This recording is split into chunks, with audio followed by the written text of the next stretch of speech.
Hi, everyone. Good evening. We're going to try something a little bit different tonight because why not? It's the kind of things that we like to do here, right? Well, tonight I am going to go through what I do in a typical audition evening.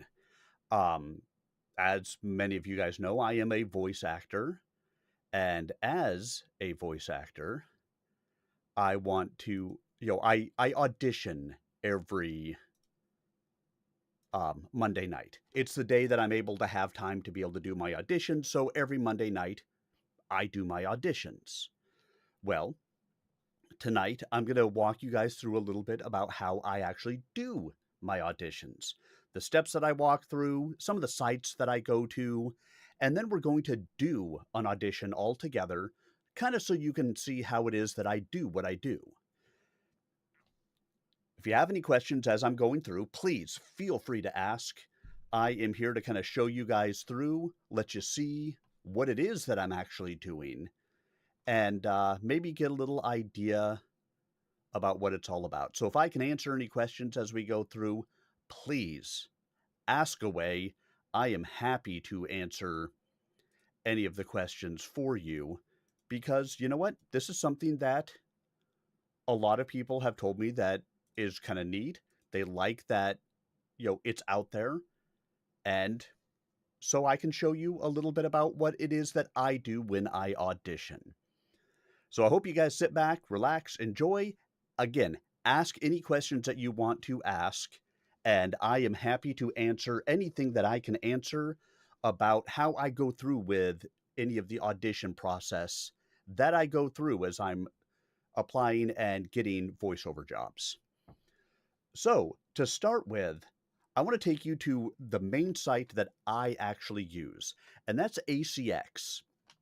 ACX is Audible's version of, um, it basically it's Audible for finding projects and having authors be able to find narrators for their work. So in this case, you'll see I'm right on ACX. It's acx.com. Really easy. You can get into it. No issues, no worries, and be good to go with some of it in here. Now, once I'm in here, it's going to list all of the different audiobooks, or I should say, all of the different books that are looking for authors to come out and, or let me stop that, take it back. All of the authors who are looking for narrators to actually give voice to their audiobooks.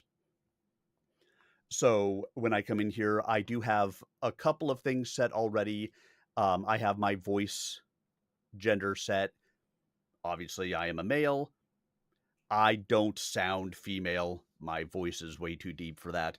I can do female voices, but it's obvious that it's a guy doing female voices. So I'm looking for work that is looking for males and gender neutral. I'm looking for somebody who is looking to basically be able to pay cash for it, anywhere from 0 up through beyond, let's say. And so what you're seeing here is it's per finished hour. And so what per finished hour means is when you read a chapter of a book, you're not done when you do that initial read of the chapter. There's more that needs to go into it. You need to go through and take out any voice noises. If you're, you know, making noises through your voice, loud breaths that may be in there.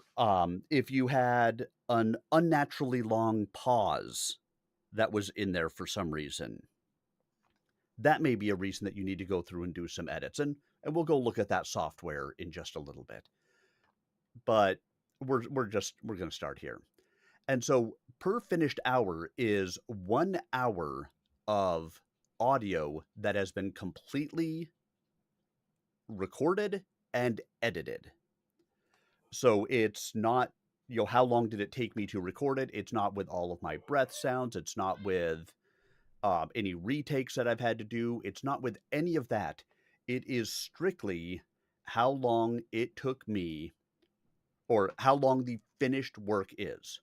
So if I submit 4 chapters of work and it was 2 hours and I was getting paid $100 per finished hour, doesn't matter how many chapters I did, doesn't matter anything else, doesn't matter the time that I spent doing this. The only thing that counts is the 2 hours of finished material that I provide. So that's what that per finished hour is that you're seeing there. And so I'm willing to talk to somebody about any kind of per finished hour they may be looking for, up from 0 all the way as high as they may want to go. Royalty share is basically, I don't get paid unless the book sells. And when I say the book, I mean the audiobook. So if I was to record The Power of Forgiveness, Leaving Behind What No Longer Serves You, and I was to record that for a royalty share, if it sold for $10 a piece, I believe the author and I would split. I think we get like 20% of the sale price. He would get 10%, I would get 10%, something along those lines. I don't really do those ones because you could put in lots of work for a book that never sells and you get absolutely no return on the work that you've done. And so it's okay. It's definitely an option out there, but it's not necessarily one that I would recommend a lot of people use unless you're going with somebody who is well established. If John Grisham wanted me to do a royalty share, hot damn yes. But if Sir Arminius writes a book and I put it out there, chances are it's not going much of anywhere. And so the royalty share may mean absolutely nothing to me. And then finally, you see down there Royalty Share Plus. Royalty Share Plus is a hybrid between getting paid per finished hour and royalty share. You still get a percentage of the sales of the book, but you also negotiate a per finished hour fee up front. So maybe I say, okay, we go back to the first book here, The Power of Forgiveness, Leaving Behind What No Longer Serves You. And let's say I auditioned for that, I was selected for that, and it was a royalty share. Maybe I negotiate a $25 per finished hour upfront fee for it, and then I would get a percentage of any of the sales. And so it's a way that I, as a narrator and an upcoming author who may not have the money to just pay out of pocket, could work together so that way I still get compensated some for the time that I'm putting in.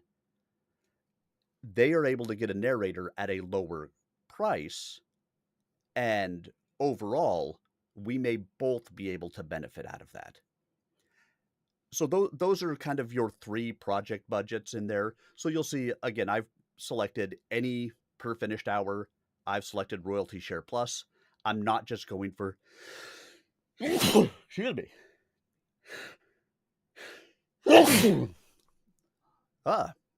See, if I did that during an audition, that doesn't count my per finished hour because I have to edit it out. I don't go for the royalty share at this time. If there was an opportunity that came up, I could always talk to the person about it and we could negotiate on it. But at this time, I'm not searching specifically for those. And then I have the ability to look at how long the project is. If I'm new and I've never done auditions before, maybe I'm looking for anything under 3 hours. Maybe I'm looking for some mid-level things. Maybe I only want things that are going to get me quite a bit of money. It's going to take me longer to do, but I'm going to get quite a bit of money for. I can look for fiction and nonfiction, lots of different genres in here that you can look for. One of the very common ones that people will actually get in here and say they don't want to do is erotica. Some people are very leery of doing erotica novels for voiceover work. Some people aren't. But if you had a reason that you said, you know what, I really only want to work on children's audiobooks, I could just search for those.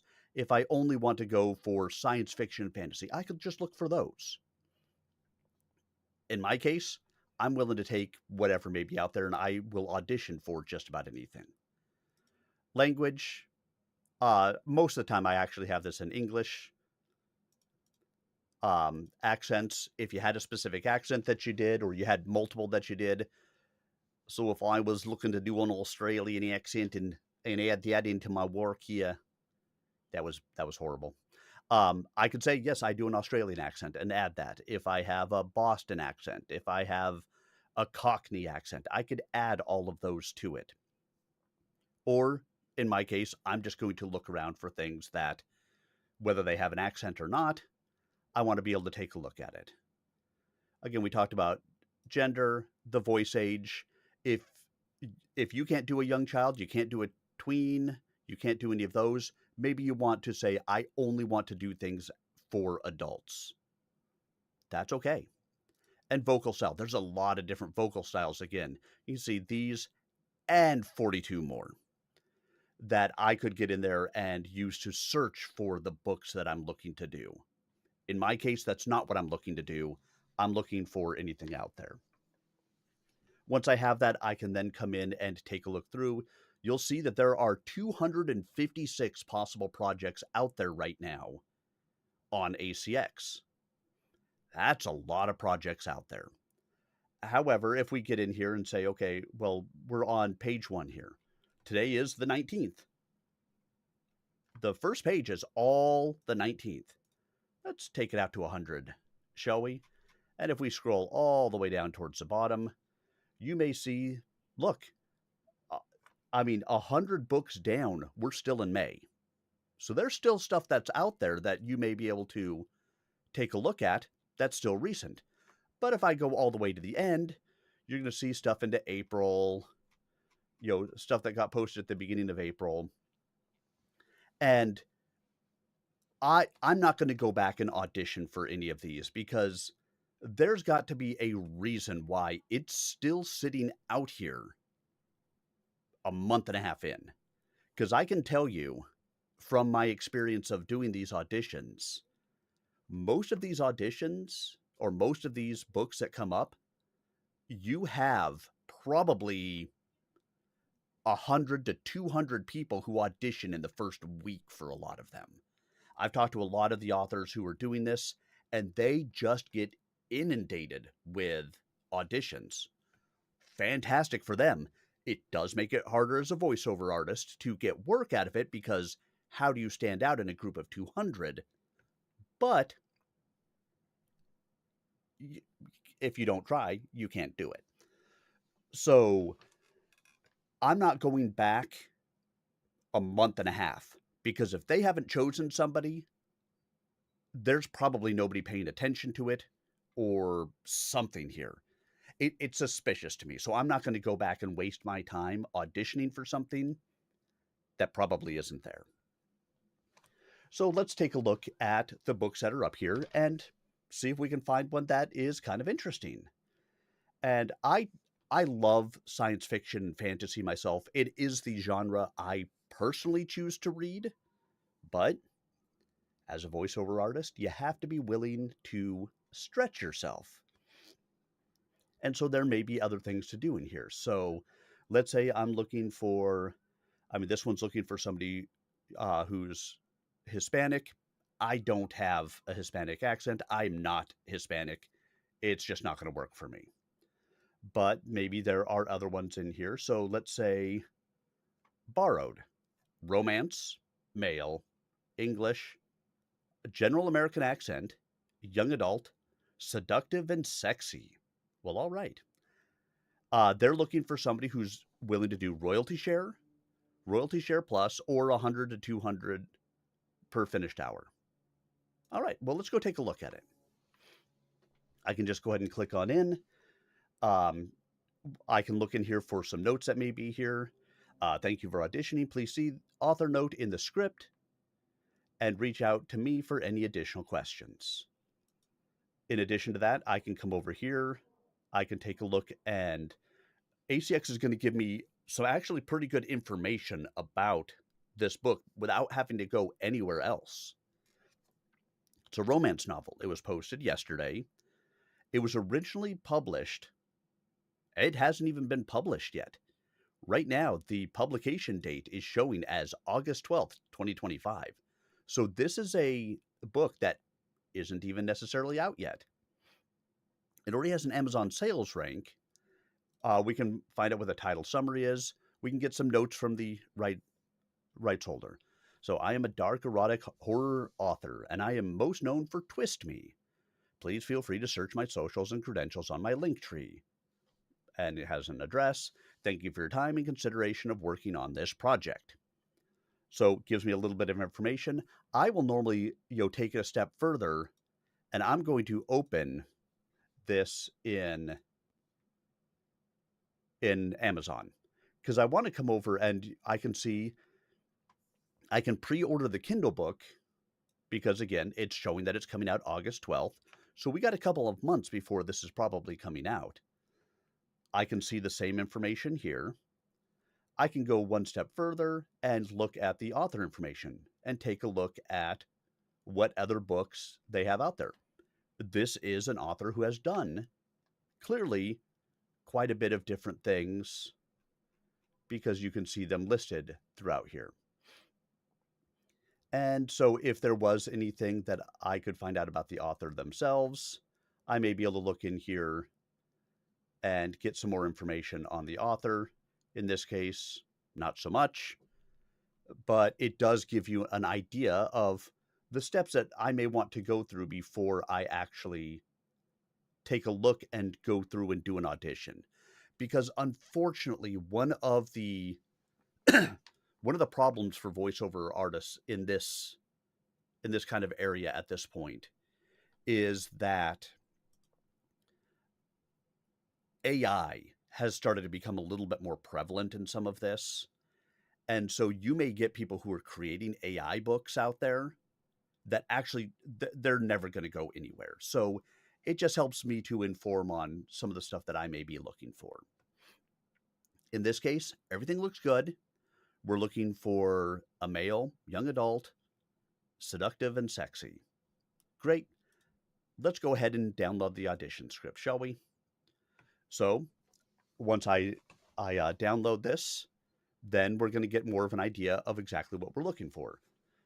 So author note, let me be clear. This is a taboo erotic horror.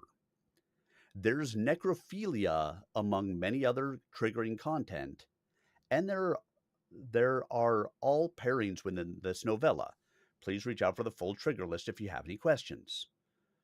Toby's voice is meant to be ethereal, dark, possessing, and obsessed. His tone should be sinister but slow and almost playful, like a warped song. This is a duet narration. The female roles, which is a majority of the novella, is casted. Please read for a few of Toby's lines, and Leo as shown in this chapter.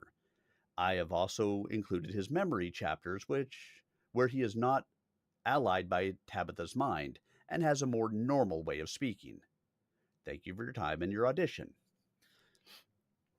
So a lot of information in there to be able to go in. There is a long audition script here. Now, typically when you're doing an audition, you're not going to read all of this. The author does not typically need you to read all of this in order for them to understand what your voice is, what you may sound like, how you're going to come across. And so with that being the case, no reason that you need to record 20 minutes of audio in order to do this. Instead, what you're looking to do is, again, she says it right in there. Please read for a few of Toby's lines. So we could look in here, and I'm not going to go very far into this one because I am streaming this. It is a taboo erotic horror with necrophilia.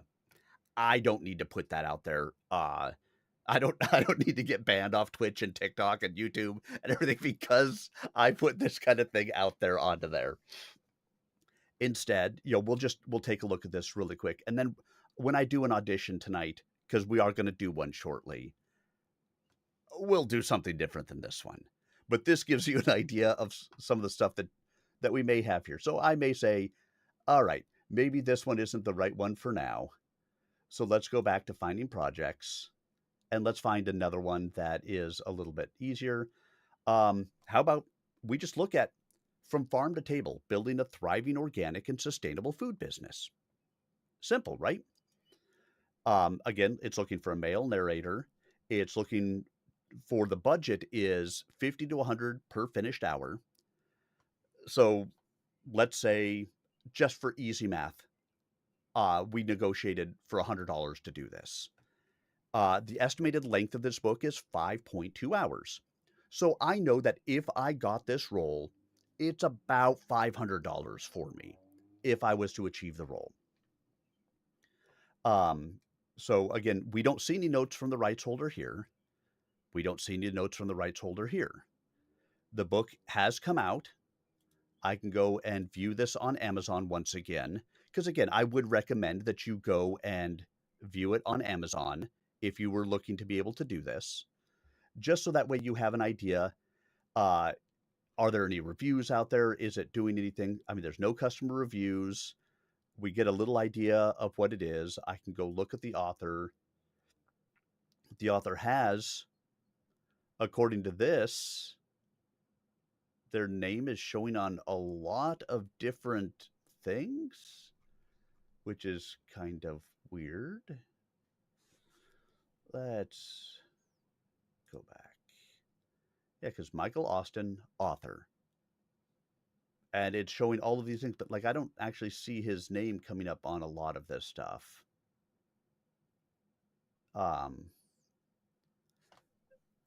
And so it may be that it's finding a generic Michael Austin as it goes through, because this is a wide variety of different things that are showing up in here, and nobody would be prolific across different categories like that.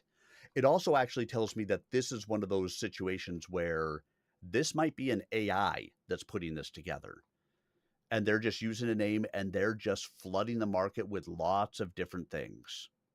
And you know what? I'm not really interested in doing AI books. I'm just not.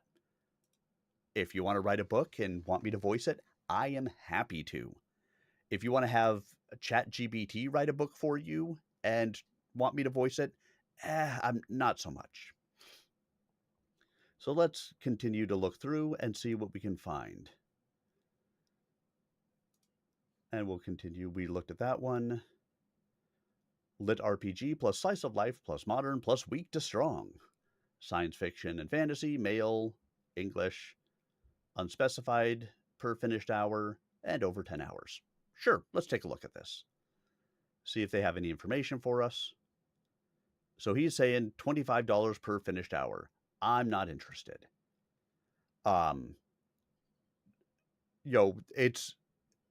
It's not nearly enough for the work that I'm going to be putting into this.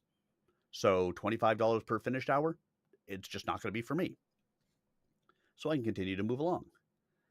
And how about Am I Beautiful by John Athen? This book features some Japanese dialogue, so this audition script includes both English and Japanese. I'm looking for a bilingual narrator. Takes me out of the running right away, right? I might be able to do a decent Japanese accent. I don't speak Japanese. I'm out. I don't need to continue down that road taking a look at it. How about West Side Warlocks, an urban fantasy adventure? Let's go take a look. Hey, thank you in advance. I'm looking for a Southern accent. Also someone who has a range of voices to separate each character's style within the story. I'm excited to hear you audition. Well, I do have a southern accent, so I've I have a couple different southern accents that I end up doing, so why not? This might be a one to go. Thank you in advance. It's a say I'm looking for a southern accent. Also, someone who has a range of voices to separate each character's style within the story. Well, I can do that. Magic is illegal. The government is corrupt. But two brothers from the west side are about to change everything with their good friend Felicia. Step into a world where spells are forbidden, power is stolen, and rebellion rises from the streets. Again, this is one that's actually not out yet. So let's go take a look at it on Amazon. I can take a look in here. I can take a look. The author looks like they may operate under more than one thing. They have a couple of books out there, so and not too many out there, and it looks like they are in the same kind of a genre here, which is good. It means that it's probably more of a legitimate person, because if they weren't, that's where you see somebody with fiction and nonfiction and all sorts of different stuff. Doesn't make sense. So, because I feel good about this one, let's go take a look at it. Let's go in and we can look at the audition script.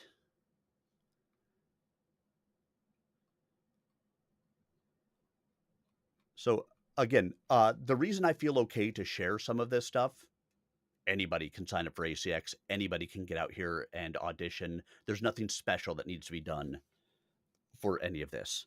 And again, if you guys have any questions on any of this, please feel free to ask me. I am happy to answer any questions that you guys may have. And go from there. But we can look at this. Again, I think he's got 3 chapters, or heck, he may have sent the entire freaking book. Yeah, it looks like he sent the entire book. Clearly, I'm not reading the entire book. What I want is I would want to go through and read a little bit of this.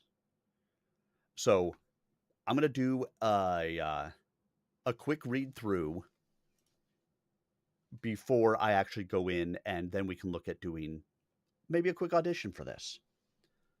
So he wants somebody with a southern accent, so let's go into it with a southern accent. Chapter 1, The Spark.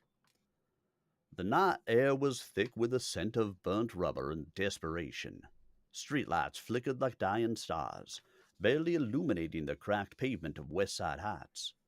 Jamal's heart pounded against his ribs as he sprinted down the alley, the weight of the stolen wand pressing against his palm. Behind him, boots thundered against the concrete. The enforcers were close. Too close. "Stop! Put the wand down!"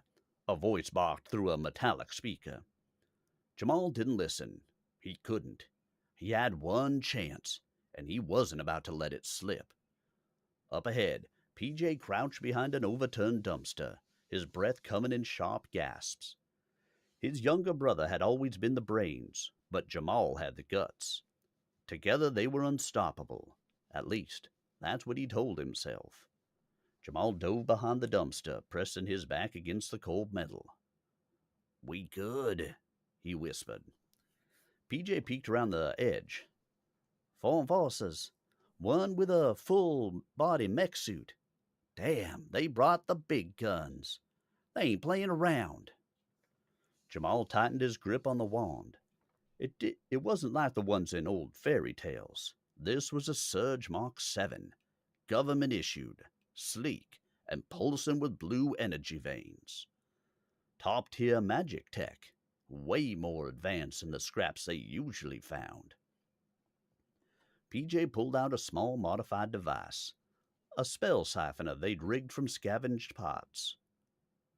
"You sure you want to do this?" he asked, eyes full of doubt. Nope, that was PJ. Back it up. "You sure you want to do this?" he asked, eyes full of doubt. Jamal smirked, sweat dripping down his brow. It's too late to back out now. A blast of red light seared past them, melting a chunk of the dumpster. The heat licked at their skin.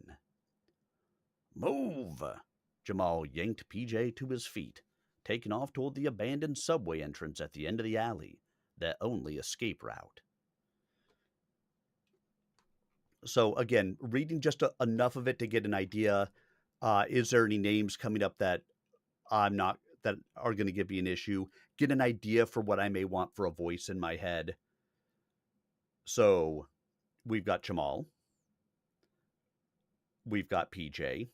PJ's the younger brother, so I'm going to give him a little bit higher of a voice because they did say PJ was the younger brother, right? His younger brother had always been the brains, but Jamal had the guts. Okay, so I can go with that. I know I've got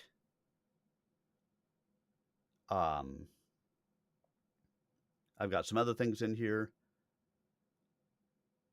I think I think I'm okay with this. So what I'm going to do is I'm going to take this and I move it to my other screen. And then on my main screen, I am going to open up Audacity. Audacity is the recording software that I use when I'm doing any of this. And so it's my way of getting in here and being able to record the audio. Simple, right? So because I have two monitors set up, I have the script now on my right side. I've got Audacity open on my left. Just to make it a little bit easier for you guys to be able to see this, what I'm going to do is I'm going to take this and just slot that over there. Let's take where is my script? And I don't even see it there, so I'm just going to drag it on over. Come on, drag. And then let's put that there next to it. I can see my script. I can see my recording software. Again, typically I would use two screens, but in order to show you guys what I'm looking at, let's go ahead and just use one so you guys can see everything along with me. So now we'll come back up to the front and we're just going to read starting in from chapter 1. I'm actually going to voice chapter 1, The Spark, and then we're going to move into it. There are auditions that you may do that you may introduce yourself at the beginning of it. Hi, Tim Maloney auditioning for chapter 1, The Spark by Harper. Here for audiobooks, you don't do that. You're going to dive right in to the material. Because again, they may get 200 auditions for this. If they get 200 auditions and I started out with pre-roll and telling them about who I am and things like that, I'm not getting the job. It's just a hands down, I'm just not getting the job. Instead, I want to get right into letting him experience what my voice is going to be. And so let's just go ahead and get started. Ideally, microphone about there. Some other things that I will typically do is I make sure that my computer likes to make a lot of noise. So I'm going to come in and get it set to, basically I turn the fan down as low as I can.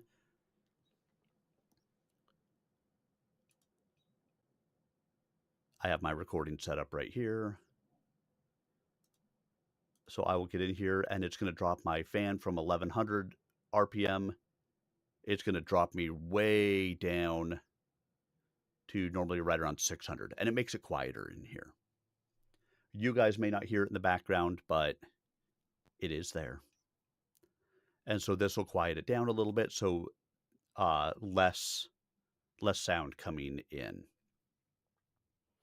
Less things that I have to worry about.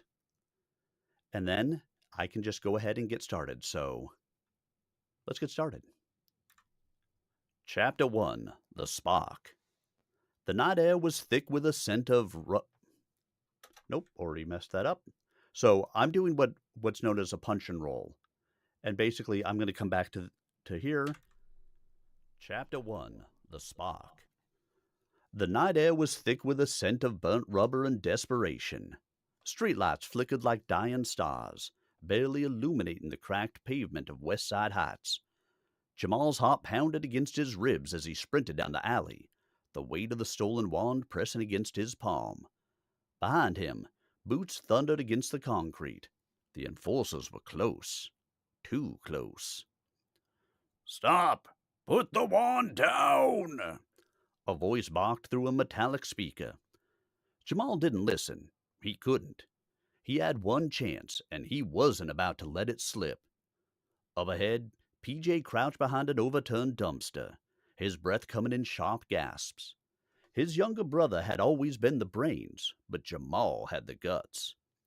Together, they were unstoppable. At least, that's what he told himself.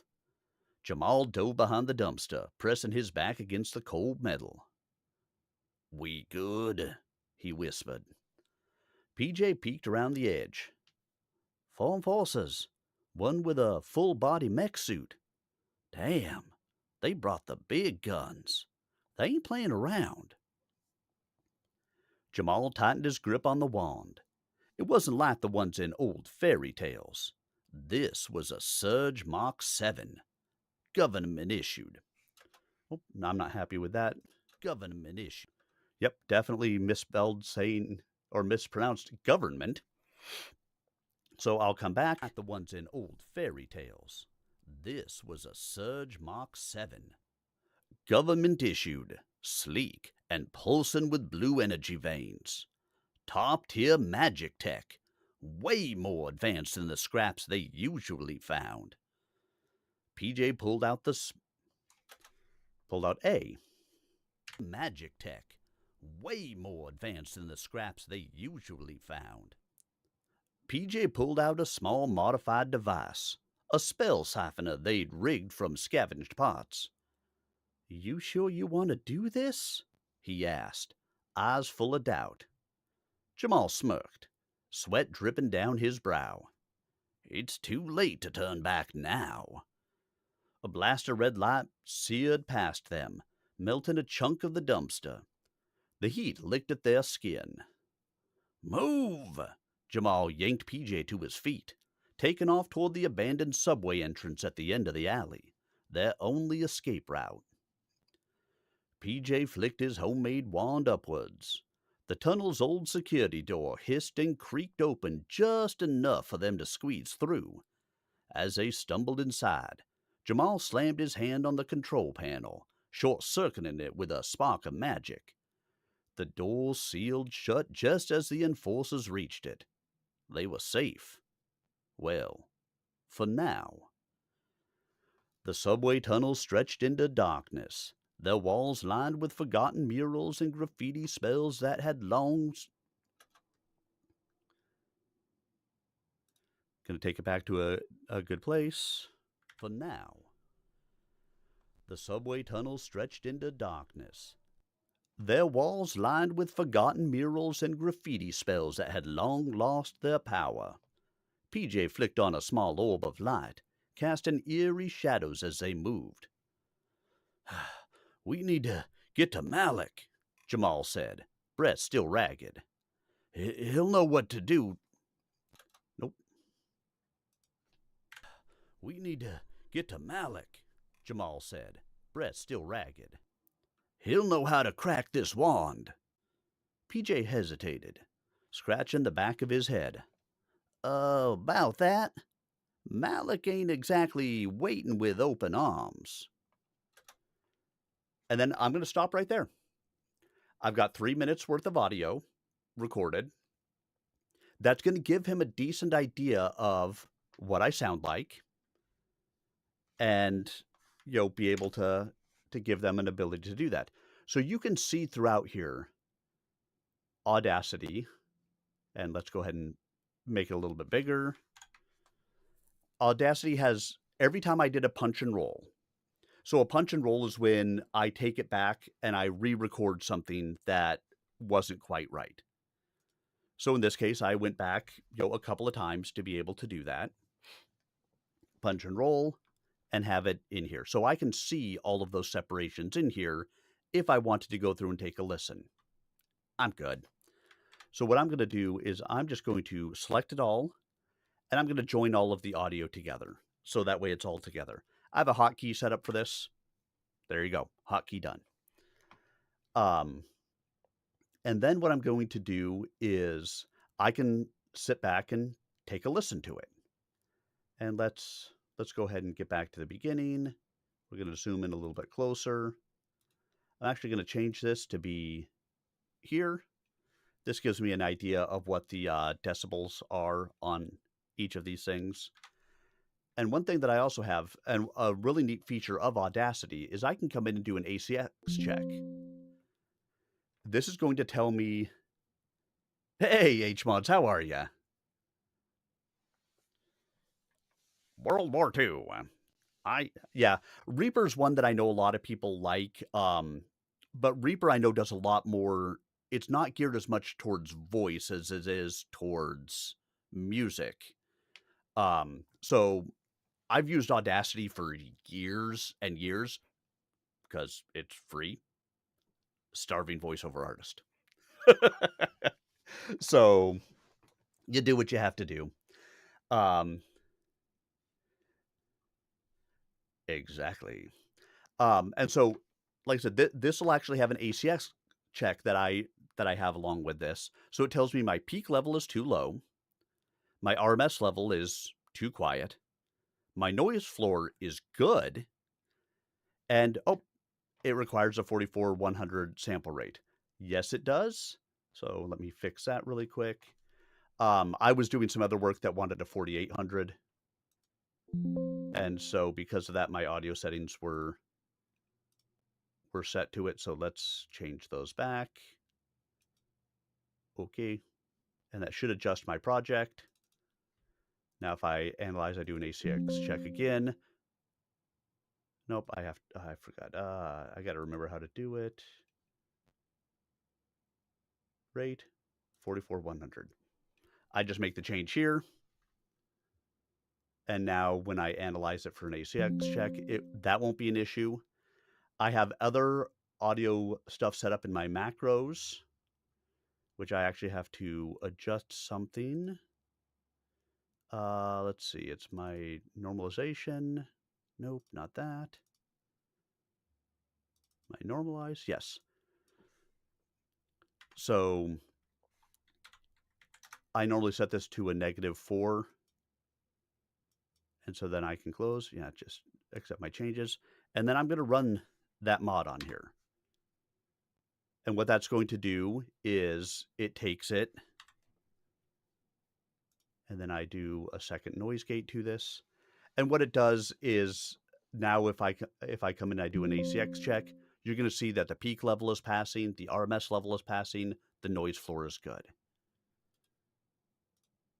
And I can come back over here and I can see, I like the visual representation here better, but the other one shows me the actual decibels, which I need to look at. And so then what I've done is, the noise gates that I ran in here are dropping the sound of, any of the breaths and those mouth noises that you make that you don't really notice. It drops some of those down a little bit for me to make it, slightly more effective for me. And so I use those kind of as my starting spot. And then what I can do is just go ahead and start taking a listen. Come back to the beginning. Chapter 1. The Spark. The night air was thick with the scent of burnt rubber and desperation. Streetlights flickered like dying stars, barely illuminating the cracked pavement of West Side Heights. And of course, so here's a funny thing. Because I accidentally did this in the 4800. Chapter 1. The Spark. The night air was thick with a scent of burnt rubber and desperation. So it actually lowered my voice as it went through and did that because of of changing that rate. You can see it extended out a little bit here, and Chapter 1. The Spark. my voice definitely The dropped night as a air part of was this. thick with a scent of burnt rubber and desperation.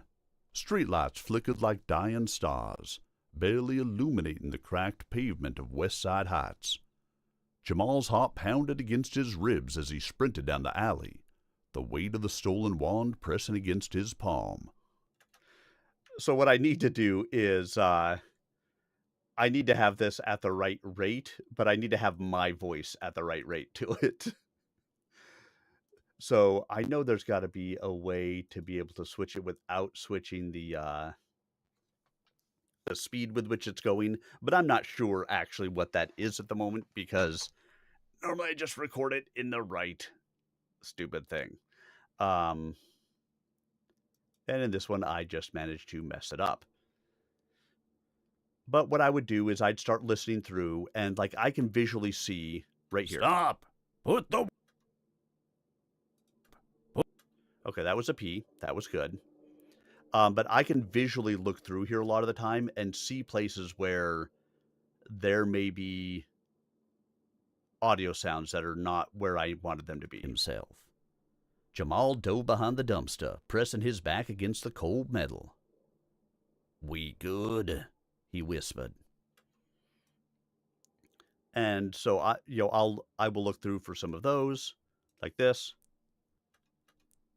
You guys probably can't hear that. I can hear it in my headphones. And so what I will do is I'll noise gate that down a little bit further so it's less recognizable as I go in through here.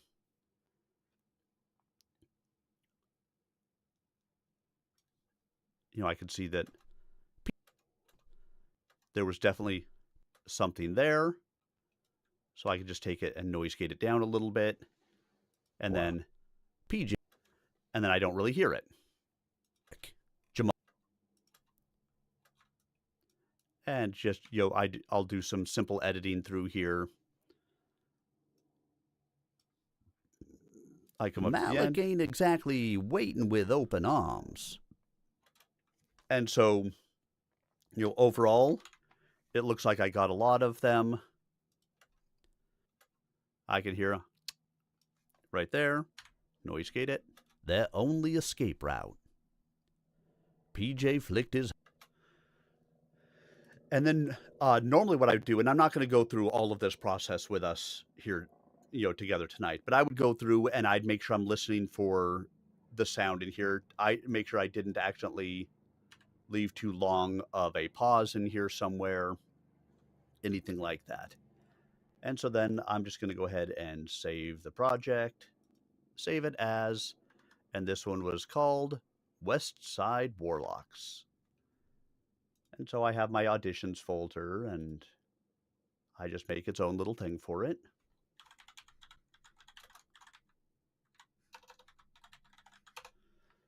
We'll go in here. Oh. Save it.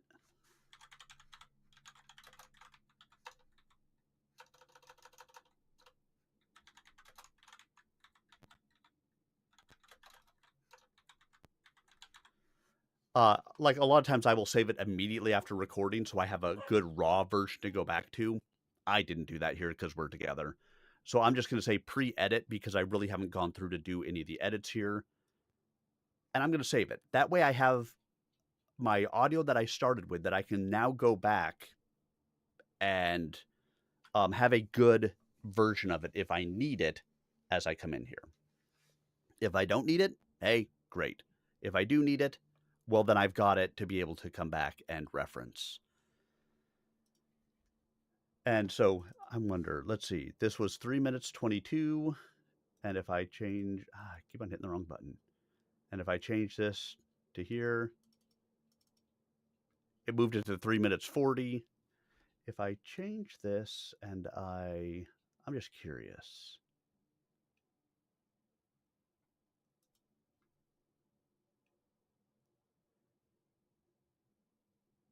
Let's see. It's at 220.64 right now. I come back in because I'm wondering if I change it back this way. So change tempo. It's at 202.71. So let's change this back to here. Change this. I want this to be 202.71. It's saying that there's no change. Did I? No? Weird. There we go. How weird. 202.71. If I change this and just let it run, it should hypothetically shrink it back down, ideally maintain my voice. Chances are it won't. And so what I'll actually do is take this a little bit later and probably either re-record it or take this and just play this into a new recording and record off of that, because I can do that. Now, one of the other things as I'm coming in here and looking at this, he was looking for somebody with a Southern accent. Now, he doesn't exactly say, does he want somebody with a Southern accent for the entire thing? Do we want somebody with a Southern accent only for the voices? What exactly do we want our Southern accent for? And because he didn't say, I can choose to do something a little different. Chapter 1, The Spark. Oh, yeah. You could tell it messed The up my night air voice. was thick with a scent of... Yeah, stretching, does not always do good things for this. So let's make sure that put it back to our... Let's get it back to where we had it. Format, rate, 48,000. All right, we'll kind of leave it there.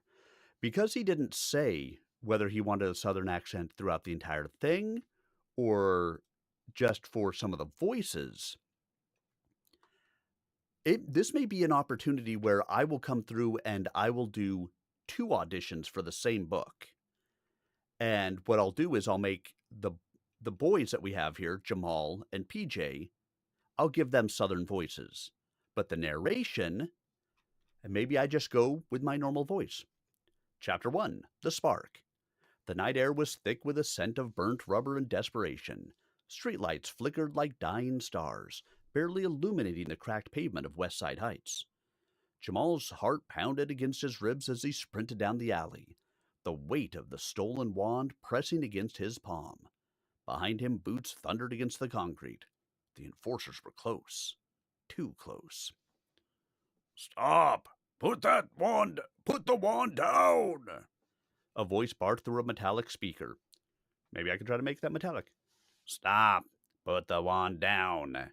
A voice barked through a metallic speaker. And then you'll go through with my normal voice, but then when I get to it, I get to Jamal. We good, he whispered. PJ peeked around the edge. 4 enforcers, one with a full-body mech suit. Damn, they brought the big guns. They ain't playing around.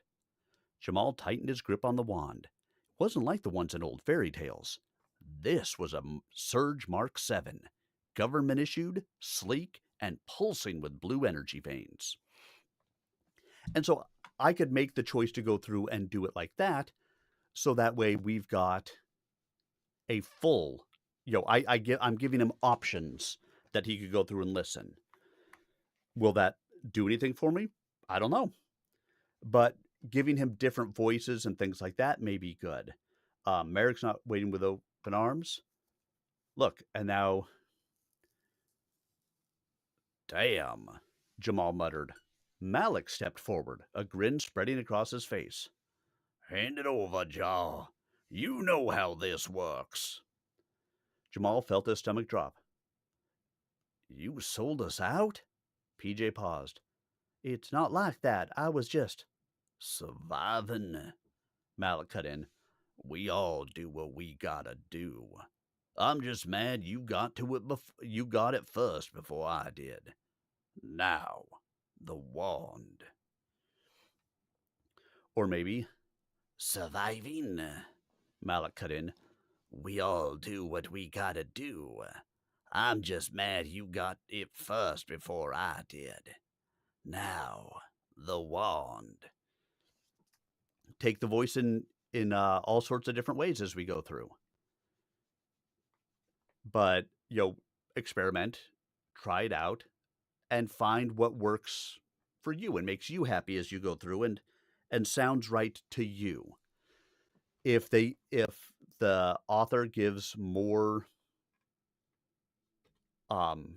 insight into what he wants the people to sound like, you know what? Follow through with that. Do what the author is asking you to do. But if they're not, put your own spin on it. And again, in this case, I'm looking for a Southern accent. It's not specific enough, and I could try messaging out to the author. I have the ability to come up here and just message the rights holder and do all of that. I'm not going to. If I got an answer back, it may be far enough out there that it doesn't do me a lot of good. So rather than doing that, we're not going to. I can just go ahead and submit multiple auditions here and let them take a listen to it. I would put in the notes here, hey, the first audition labeled Southern audition. I did a Southern accent throughout the entire thing. But I also wanted to provide you with an option around a non-Southern narrator, but Southern characters, and go through and put all of that in. Completely your choice. It's all about what works best for you as a narrator as you're going in, based on what the author has provided you as kind of feedback to get you started. If they've even provided you feedback. Many times they don't, and you just kind of wing it. So that gives you an idea of what we're looking at on ACX. And again, I do these auditions every week. If you look back through some of the stuff that I've done in here, you'll see that there are a lot. If I find my projects, or my projects, there's 27 listed in here right now. So you have to keep at it like anything else. The other site that there's actually two more sites I want to show you at the moment. The first of those is Voices. Voices is a very common one out there for people who are doing voiceover work. And you could come in here and take a look at it. Now, there are some good things and there's some bad things to Voices. The good thing is, make a free profile, put up your stuff there, add all of your things as you go forward. The bad thing is to really audition for anything, it's like $700 a year that you have to pay to become a member of Voices. Not the greatest for somebody who is just starting out in this and doesn't necessarily have the money to be able to put out for something like that. But it is a place out there. There are 215 public invites out there right now that I could go in here. Audiobook, simple words. Hey, look, there's an audiobook I could go look at. They're offering $450 for 5 hours of 5 hours of finished work. Unfortunately, I can't reply to the job because it requires me being premium to respond to public invitations. But what you can do is you can come in and you can set up your profile. You can add things in here. You can add in audio to it, all of that stuff. And so this is a common one that's out there that you could take a look at as a way to be able to do it. So my profile, I can go into my profile. I've got, me up there. I've got, some of the categories that I can do. Some of my information that are in here. I've got all of that information in here. So because I also have links to my voiceover website um and I can add other things into this. It gives me the ability for somebody to come and find me, and I have demos in here um that somebody could come and find me and personally invite me to audition for a job. And if they do that, I don't need to be a member. So that's how I get into some of this. And then the other site that I use, very, very regularly is Backstage. Backstage is another well-known one across the industry.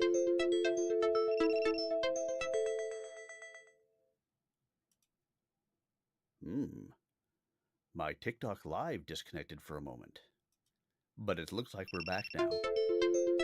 Maybe not. Weird. I don't know why it's having issues. Hello. Thanks for coming in, guys. If I haven't said so, welcome on in. I'm happy to answer any questions that you guys may have today.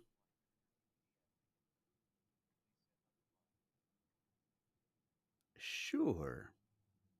Um, so again, if you have any questions as I'm going through and explaining some of this, please feel free to ask. I am absolutely here to be able to help and explain some things.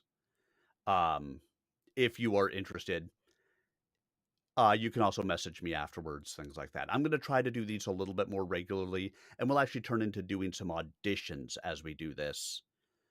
But for now, I just want to kind of explain what the process looks like. That way, for future weeks as we do this, we can just dive right in. And so Backstage is another one that there are a lot of jobs that are out there for it.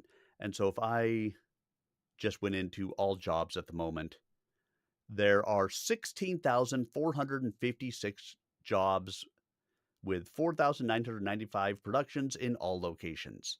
There are a lot of options throughout here depending on what you're looking for.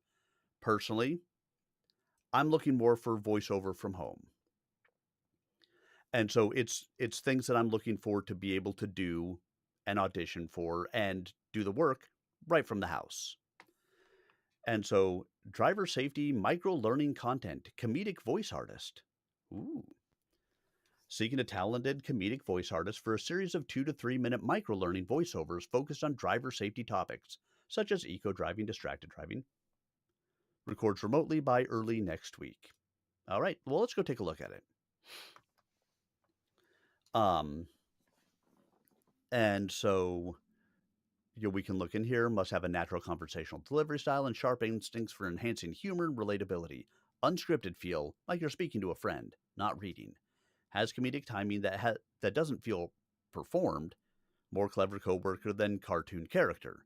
Comfortable improvising off script or suggesting lines to enhance engagement, tone, and authenticity. Able to balance humor with meaningful moments of human insight.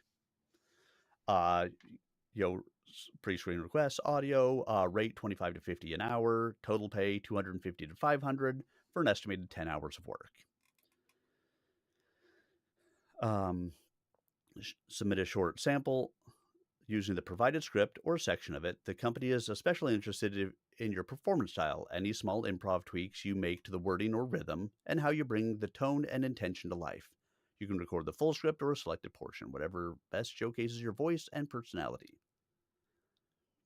Tone reference. Think John Mulaney meets NPR. Friendly, sharp, but grounded. Not cartoonish or exaggerated. Real, smart, funny. All right, well, you know what? Let's go take a look at this, shall we? So if we go into apply, we're going to come in. They're going to want a pre-screen. Um, from the sample script, where is their sample script? Am I missing it?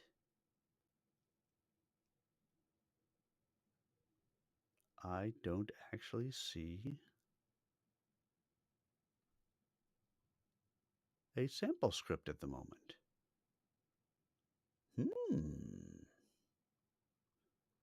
That makes it more difficult. So that's going to be saved in my drafts already anyway, but unless I'm missing it somewhere. Oh, there we go. They've got the sample script on the front page, not on the next page. What are you going to do? So I can come in here to the sample script. Opening visuals, wide road, calm motion, steady hum of a big vehicle cruising smoothly. Soft background rhythm, soft and composed. Narrator, calm, serious tone. Every mile you drive tells a story. The question is, are you forcing it or flowing through it? Because behind the wheel, force is friction. Friction burns fuel, costs time, and turns smooth roads into stress zones. That sudden jolt when you sped up, that's not power, it's punishment. On your engine, on your brakes, on your wallet, and, if we're honest, on your nerves.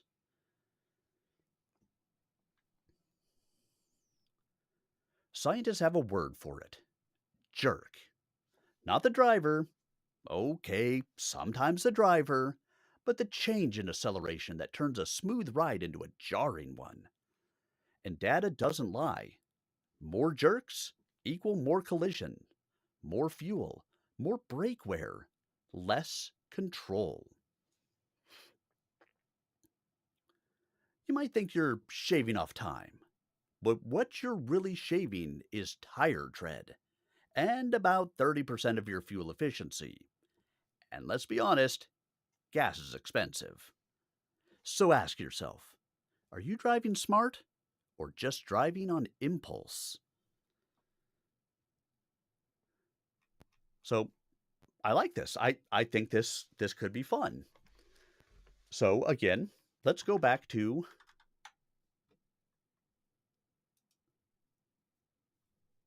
here. Let's go ahead and start a new Audacity project. See, and so what we're going to do is I'm going to take that script and we're going to come over here and let's dive in and just try recording it, shall we? Every mile you drive tells a story. The question is, are you forcing it or flowing through it?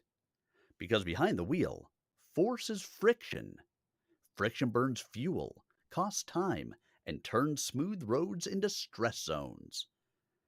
That sudden jolt when you speed up, that's not power, it's punishment. On your engine, on your brakes, on your wallet, and if we're honest, on your nerves. Scientists have a word for it. Jerk. Not the driver. Okay, sometimes the driver. But the change in acceleration that turns a smooth ride into a jarring one. And data doesn't lie. More jerks equal more collisions, more fuel, more brake wear, less control. You might think you're shaving off time, but what you're really shaving is tire tread and about 30% of your fuel efficiency. And let's be honest, gas ain't cheap. So ask yourself, are you driving smart or just driving on impulse? Your subconscious loves momentum. It promises a quick reward.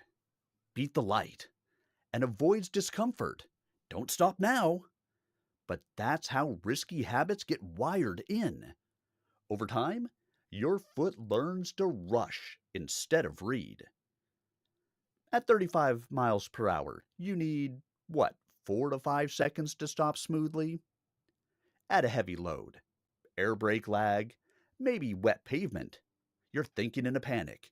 You should be thinking in football fields.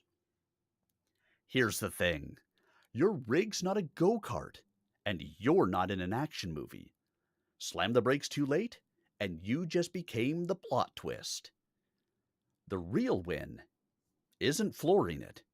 It's training your reflexes to scan further, Ease earlier and act like the professional you are. That moment you don't rush the yellow light. That's a neural reset. That's your brain saying, let's break the loop. You save fuel. You stay smoother. You feel more in control because you are. Flow driving isn't about going slow, it's about staying ahead. Scan, predict, glide. No drama, no overreaction. Drivers who keep flow reduce fuel use by up to 30%, extend brake life, and report lower stress behind the wheel. Turns out, smooth is fast and cool. Cool is fuel efficient. So next time your foot twitches at the light, or you're itching to punch it on a curve, remember, don't be a jerky. Be the pro with the flow. Control isn't just safer, it's smoother, smarter, and a whole lot cheaper.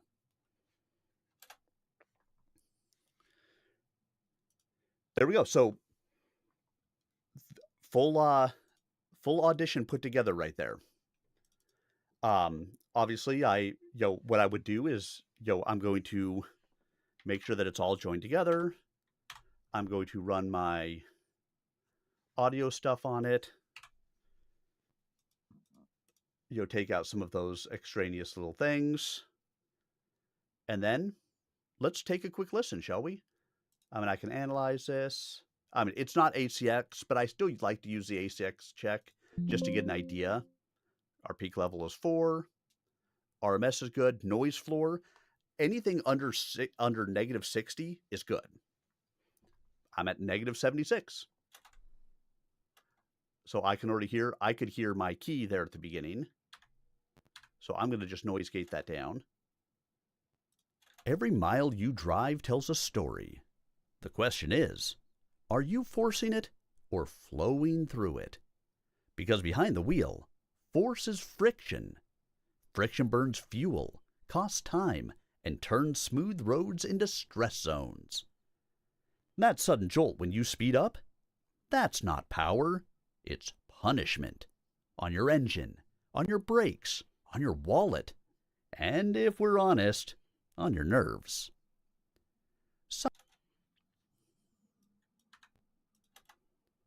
Scientists have a word for it. Jerk. Not the driver. Okay, sometimes the driver. But the change in acceleration that turns a smooth ride into a jarring one. And data doesn't lie.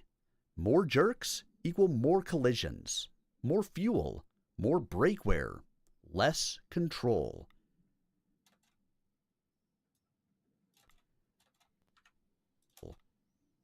You might think you're shaving off time, but what you're really shaving is tire tread and about 30% of your fuel efficiency. And let's be honest, gas ain't cheap. So ask yourself, are you driving smart or just driving on impulse? Your subconscious loves momentum. It promises a quick reward. Beat the light. And avoids discomfort. Don't stop now. But that's how risky habits get wired in. Over time, your foot learns to rush instead of read. At 35 miles per hour, you need, 4 to 5 seconds to... I'm going to take out that what. At 35 miles per hour, you need 4 to 5 seconds to stop smoothly. At a heavy load, air brake lag, maybe wet pavement, you're thinking in a panic. You should be thinking in football fields. Here's the thing. Your rig's not a go-kart, and you're not in an action movie. Slam the brakes too late, and you just became the plot twist. The real win isn't flooring it. It's training you. The real win. Let me go back and look at that script for just a second. I don't like that break in there, but if they have that as a part of it,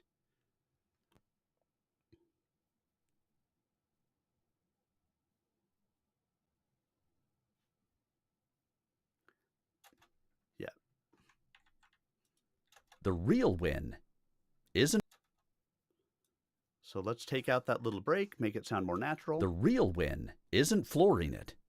It's training your reflexes to scan further, ease earlier, and act like the professional you are. That moment you don't rush the yellow light. That moment you don't. That moment you don't rush the yellow light.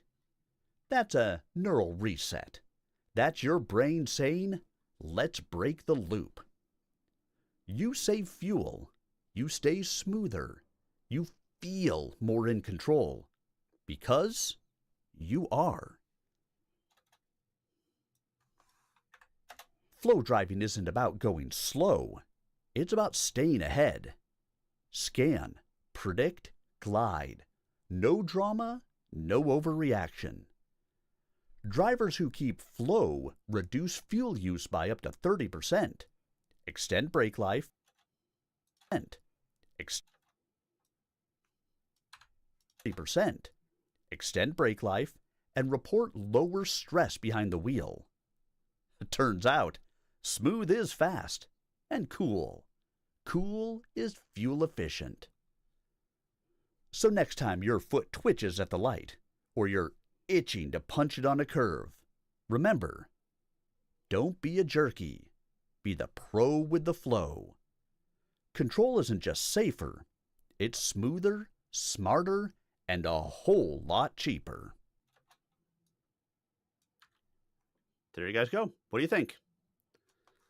I'm not unhappy with that. I think it gives a pretty good indication of what it is that I can do, my voice. I put in a tiny bit of improv, not a lot, just a tiny bit of improv, and I have it in there. I think it's okay. So let's join that back together. We're going to go ahead and export the audio. Actually, let me save the project first. Save it as, what did they call this? Let's come back over to the site, shall we?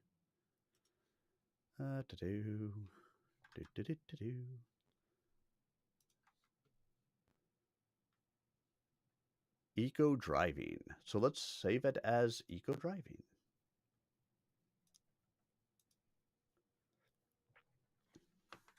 Eco driving.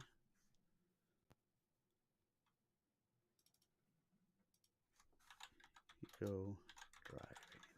I'm just going to save that as a project. And now I'm going to go ahead and export it. So I'm going to export it as a WAV file. Let's make that rate 4800. That's typically what they're looking for in a WAV file. I don't think that they specified in this what they were looking for.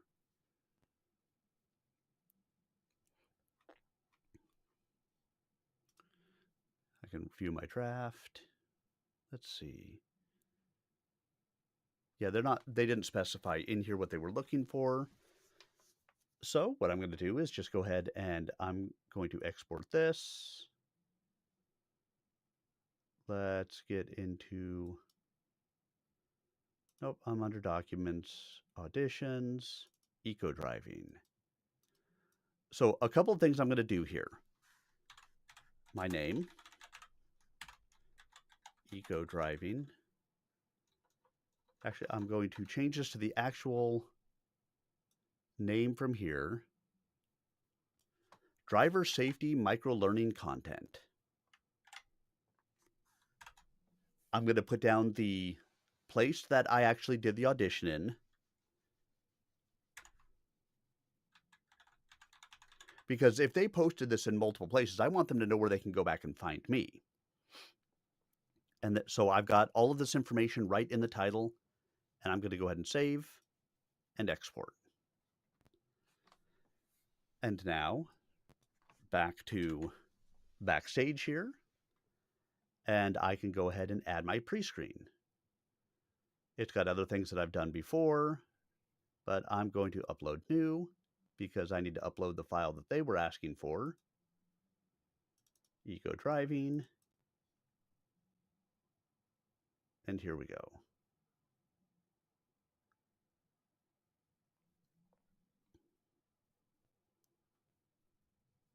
So I've got that.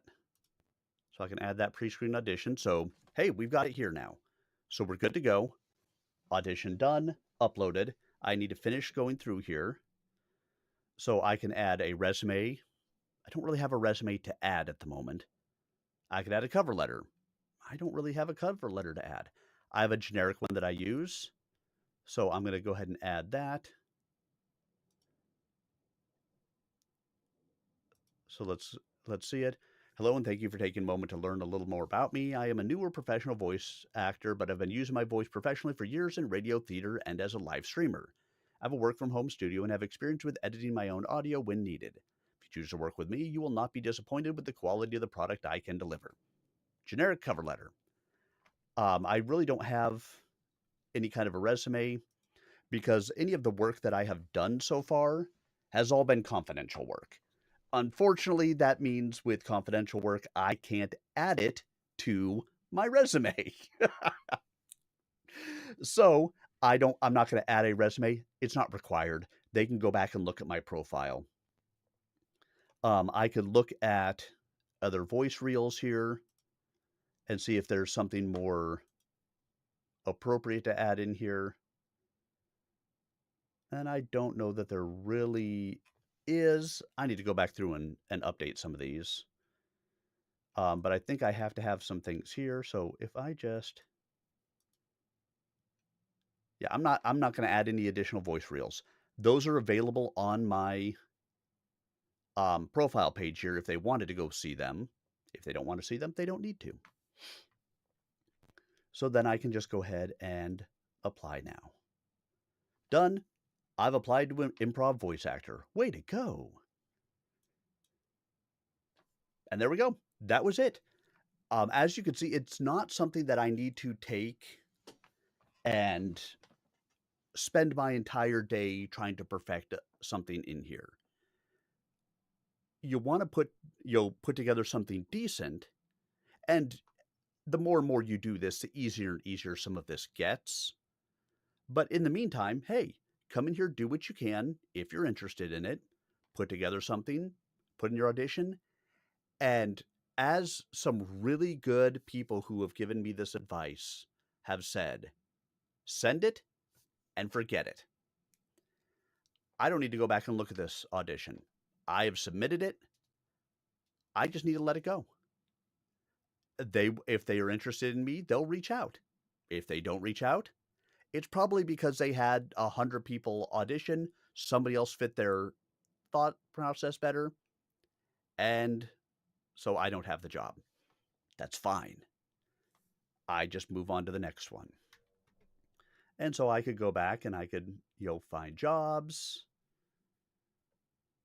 And I can come back in and I have my searches set up here. So voiceover from home. I can set here and I can just continue on through and look at other things. Now there's some of these things that are, so everything that I'm looking for in here and the way that I set up my filter is specifically looking for voiceover work. I don't have anything for union status. I am non-union right now. Maybe that'll change later on, but not now. Pretty much any of that stuff, but I can do ages. We're saying ages 30 to 70. I have male selected. I mean, I could put in probably, some of those other ones in there, but male is what I'm running with. Any location, but what I've done is and this is important. If you come in here, exclude jobs that are I'm excluding jobs that are looking for on-site work because I'm not looking to drive somewhere to be able to do this. Now I live in Massachusetts. Boston is not terribly far away. I could certainly go look for work in Boston. I'd prefer to do the work from home if I can. So I'm not looking for on-site work. So I'm excluding jobs that are for on-site work. Don't get that backwards. And so then, I can view my results and you'll find that, like, for example, this one, if I come in here, it could say that, that there are more information, that some of this may not actually be true work from home stuff. There was one I was looking at a little bit ago. See if I can find it again. Records on stream. Must have own soundproof studio. Can be local or interstate. Some of it will be remote recordings on it. Some of it will be, even though they put it there, you'll see dates and locations. Shoots in San Francisco. Well, clearly, I'm not going to San Francisco for this. So I'm always curious when I see this, why do they have work from home put up here if they would require me to come in? And I don't think they're going to.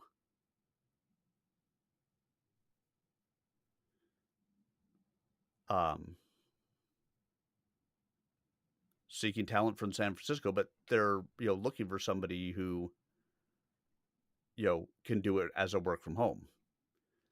It's kind of interesting.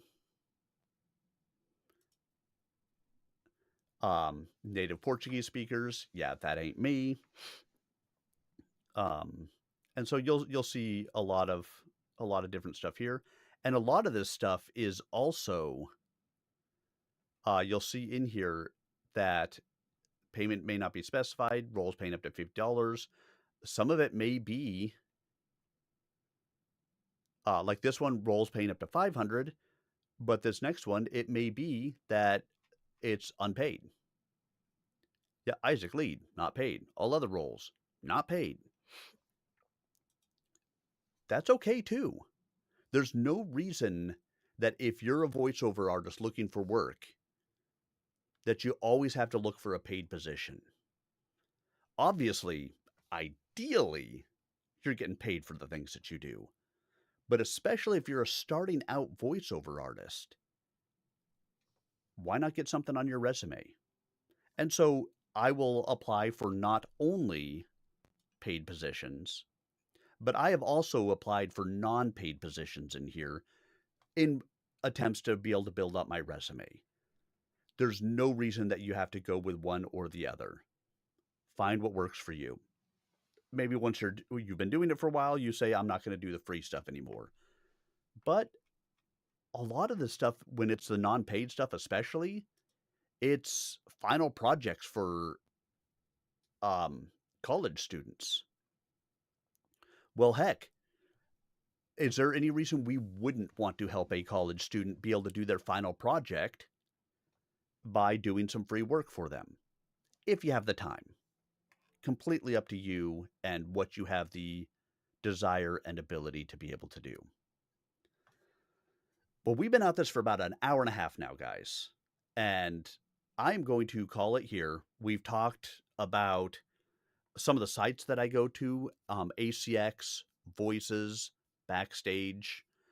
We've looked a little bit at Audacity, which is a free digital audio workstation, or DAW, if you see it out there. And we actually went through and put in an audition for something here on Backstage. So before I go away, I want to pause. Anybody out there have any questions that I can answer? I'm not a well-known voiceover artist, but I am a voiceover artist, and I've been doing this for a little while. I'm happy to answer any questions that you guys may have, if you do have them. Help to get you guided in the right direction. If you don't have any questions, that's okay too. I audition every Monday. I mean, I may audition periodically throughout the week if I have time. But for those of you guys that know me, I stream on Twitch Tuesdays, Wednesdays, Thursdays. I have a story time on Tuesdays. I do Pathfinder on Wednesdays. I do MechWarrior Online on Thursdays and normally Saturdays. If I have time in there, I may fit in on it, other auditions. If I don't, I don't. But I do this every Monday. Monday is set aside for my audition day, because I found that if I didn't set aside a day for it, it just didn't happen.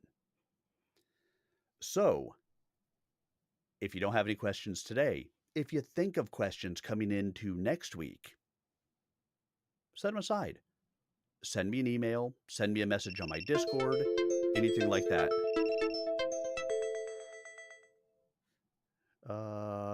Okay. You detected inactivity during my live thing. Sure you did. Um, so like I said, if you guys have any questions, please feel free to ask. If not, I'll be back again next week. You can certainly ask at that time. Check out my voiceover website, maloneyvoiceover.com. It's got my contact information there as in addition to having links to all my socials. Check it out. Ask questions. I'm happy to help in any way that I can. And if I can help you to move forward, great. If you can help me to move forward, hey, that's great too. But other than that, I want to say thank you to you guys for being here with me tonight. I'll be back again, like I said, tomorrow. I'll be across all of my streaming platforms. I do stream on YouTube, Twitch, Kick, and I've just started adding streaming onto TikTok. I have story time tomorrow. We're going to be finishing a novel that I've been reading for a little bit, Far Country. It's a Battletech novel. You can catch the first 40 chapters on my YouTube page, youtube.com/@SirArminius, or stop in live tomorrow, and I'm planning on finishing out the book. There's 10 chapters left. I'm going to finish it tomorrow. Then we'll start a new one the week after that. Have a great night, everybody. Thanks so much for having been here with me, and I hope to see you guys all again really soon. Have a great night.